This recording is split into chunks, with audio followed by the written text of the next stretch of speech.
అధ్యక్ష నమస్కారం.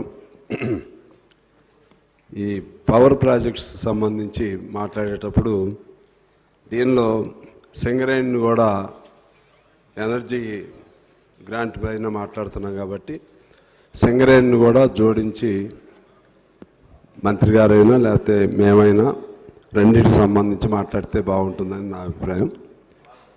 ఇవాళ ఒక పవర్ ప్లాంటే కాదు, అప్పుల్లో మునిగిపోవటం,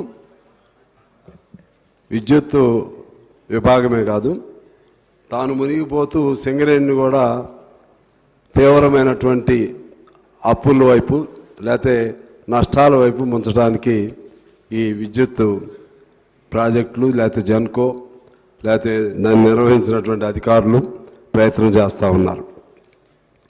ఇప్పటికి కూడా సింగరేణికి దాదాపు 21,000 కోట్లు విద్యుత్ డిపార్ట్మెంటు బాకీ ఉంది. ఆ బాకీ అలాగే ఉంటుంది. అక్కడ కార్మికులకు మాత్రం ఏం సౌకర్యాలు ఉండవు. అసలు టోటల్గా చూస్తే మొన్న శ్వేతపత్రంలో 70-80 వేల కోట్లు విద్యుత్ రంగంలో అప్పులు ఉన్నట్లుగా చూపెట్టారు. అసలు ఈ అప్పులు ఎందుకు అయ్యాయి? ఈ అప్పులు ఇలా ఉండగానే మరలా సింగరేణికి ఎందుకు తీర్చలేకపోతున్నారు? విద్యుత్ అంతా ఏమవుతుంది? విద్యుత్ మీద వచ్చే ఆదాయం ఏమవుతుంది? వీటన్నిటిపైన శ్వేతపత్రం విడుదల చేశారు, బాగానే ఉంది. అలాగే విచారణ కమిషన్ కూడా వేశారు. ఆ విచారణ కమిషన్లో ఇక్కడ జరిగేటువంటి విద్యుత్ రంగంలో జరిగేటువంటి అవినీతి కానీ లేకపోతే ఇతర అంశాలతో పాటు సింగరేణికి సంబంధించినటువంటి అంశాన్ని కూడా దానికి జోడించి ఒక పిటిషన్ గవర్నమెంట్ నుంచి ఆ విచారణ పరిధిలోకి చేర్చే విధంగా ఒక నిర్ణయం చేస్తే బాగుంటుందని మా కోరిక. నేను పోయినసారి మాట్లాడుతూ చెప్పా కూడా, దాదాపు 10-12 వేల కోట్ల అవినీతి సింగరేణిలో కూడా జరిగిందని, దాని బాధ్యుల పైన విచారణ వేయాలని చెప్పి విచారణ కమిటీ వేయాలని నేను అప్పుడు కోరాను. కానీ సింగరేణిని వెడగొట్టి ఓన్లీ విద్యుత్ వరకే చూస్తే వల్ల సమస్యకి పరిష్కారం లభించదు. సింగరేణి విద్యుత్తు రెండింటిని కలిపి చూడాలి. ఇందులో అవినీతికి రెండింటికి సంబంధం ఉంటుంది. ఇందులో ఈ విద్యుత్ రంగం నష్టాలకి ఈ నష్టాల ప్రభావం సింగరేణి పైన కూడా ఉంటుందని నేను మీ ద్వారా ప్రభుత్వానికి మనవి చేస్తూ ఉన్నాను అధ్యక్ష. అలాగే ప్రధానంగా మన అప్పులకి కారణం ఈ సబ్ క్రిటికల్ టెక్నాలజీని ఉపయోగించడం అనేది ప్రధానంగా ఒకటి. తర్వాత పీపీఐలకు సంబంధించినటువంటి పెద్ద ఎత్తున అవినీతి జరిగిందనేది ఈ 2 ఆరోపణలతో ఇంతకుముందు కూడా చర్చించుకున్నాం. సరే, మాజీ మంత్రి గారు చెప్పింది నాకేం అర్థం కాలేదు. కేంద్రం నుంచి ఆదేశం వచ్చింది. కేంద్రం నుంచి ఆదేశం ప్రకారంగా దాన్ని గ్రీన్ ఎనర్జీ కానీ లేకపోతే ఇతర సోలార్ ఎనర్జీ కానీ 50% వాడాలన్నారు కాబట్టి మేము సబ్ క్రిటికల్ వైపు వెళ్ళామని చెప్పటం అంటే నాకు అర్థం కావట్లేదు. అంటే సబ్ క్రిటికల్ అనేది అది పొల్యూషను, అదే పద్ధతుల్లో వాతావరణం దానికి సంబంధించి, అలాగే ఉత్పత్తి తక్కువ వస్తుంది, ఖర్చు ఎక్కువ వస్తుంది. దాన్ని తగ్గించమని 50% ఖచ్చితంగా తీసుకోవాలని ఒక మాట అన్నారు. మళ్ళీ కేంద్రం నుంచి ఖచ్చితంగా 10% 20% కొనాలి, ఇవన్నీ ఉన్నాయి కాబట్టి మేము సబ్ క్రిటికల్కి వెళ్తున్నామని అన్నారు. నాకేం అది అర్థం కాలేదు.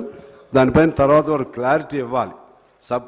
నీకు ఒకవేళ అది తగ్గించాలంటే సూపర్ క్రిటికల్ టెక్నాలజీని ఉపయోగిస్తూ కూడా నువ్వు కావాలంటే తగ్గించుకోవచ్చు. ప్రత్యేకంగా సబ్ క్రిటికల్ టెక్నాలజీకి వెళ్ళటం వల్లనే తగ్గటం అనేది అంటే ఇది అందుగాక ఇంతకుముందు ముఖ్యమంత్రి గారు చెప్పినట్లుగా అప్పుడెప్పుడో ప్రారంభించింది సబ్ క్రిటికల్. ఇది ఎప్పుడో 97-98 నాటి టెక్నాలజీ. అది మా కొత్తగూడెంలో కూడా 2015లోనే, అంటే అప్పుడు ప్రభుత్వమే దాన్ని మంజూరు చేసింది, అప్పుడు ప్రారంభించారు. ప్రధానమంత్రి గారు లేకపోతే కేంద్ర ప్రభుత్వం చెప్పింది ఈ మధ్య చెప్పింది. దానిపైన మరింత స్పష్టత ఉంటే బాగుంటుందనేది నా అభిప్రాయం అధ్యక్ష.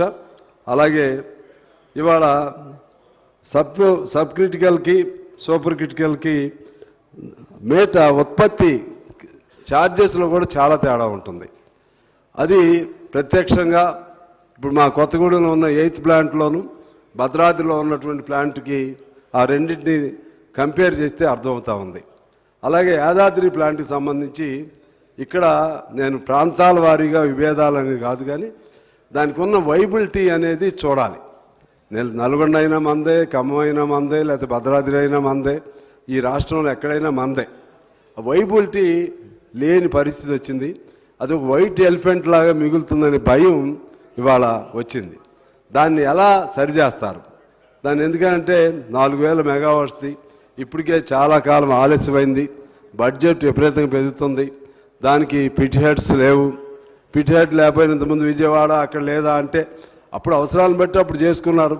ఇప్పుడు మా దగ్గర కొత్తగూడెం ఉంది, 750 అంటే 3 స్టేజెస్ మూసివేశారు. మూసివేసిన చోట మాకు ఇప్పటికీ దాని కింద ఉన్న భూమి అలాగే ఉంది. అలాగే ఇంకా మన యాష్ పాండ్కి సంబంధించిన 500 ఎకరాలు ఉంది.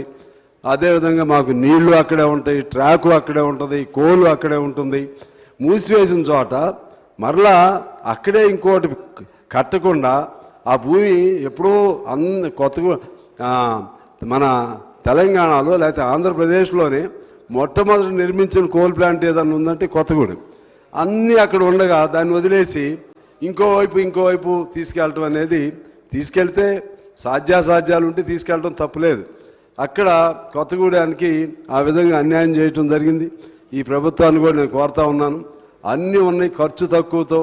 ఎందుకంటే మన ఎలక్ట్రికల్ కేంద్రం నుంచి నిధులు వస్తాయి, అప్పులు వస్తాయి. దానికి ఏమి రాష్ట్ర ప్రభుత్వం ₹1 పెట్టకుండానే అక్కడ దాన్ని ఏర్పాటు చేయవచ్చని నేను మీ ద్వారా ప్రభుత్వాన్ని కోరుతా ఉన్నాను.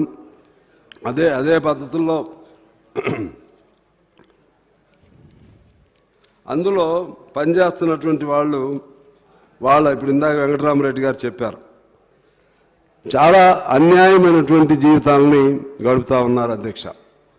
ఇప్పుడు కష్టం అంతా వాళ్ళది, శ్రమ అంతా వాళ్ళది. అనేక ప్రమాదాలు జరుగుతుంటే అనేక మంది మరణిస్తున్నారు విద్యుత్ ప్లాంట్లలో. దాని మీద వచ్చే ఆదాయం లేదా లాభాలు లేకపోతే డబ్బులు, అవినీతి ఎవరెవరో ఎక్కడెక్కడికో పోతున్నాయి.